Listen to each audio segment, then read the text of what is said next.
marka aad dhimato wuu isbedelaya muuqaalkaaga magacaaga ayaa isbedelaya oo waxaa lagu yeerayaa marxuum goobta aad ka dhimatay xitaa way isbedelaysaa dadkuna way isbedelayaan noloshuna ma ahaanayso tii hore waxay noqonaysaa nolol kale oo kugu cusub laakiin ma isweydiisay goormay taasi dhacaysaa goorma ayaad dhimanaysaa adduunka sida aad ugu baashaalayso goorma ka tagaysaa oo tagaysaa nolosha adduunyada oo tagaysaa midda aakhiro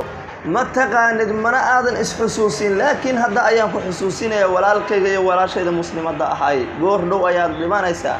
برينا الله خليك واد لما نيسا واد لما نيسا لا بد واعي أنا أقوله نلال بين أبور آيات كوهي سامشة نلال آن وحبك كجيرن آيات كوهي سامشة نلال شيء الدنيا ده محلو مثالي متقنا وحلو مثالي ناف أريه أو بختيه لو بريال سيدا أسقره ayaa lagu miisaaliyay maxaa mar aad macna ugu yeelaysaa walaashayda iyo walaalkayga muslimada ahaa fariintani waa mid ku socota dhammaan walaalahayga gabar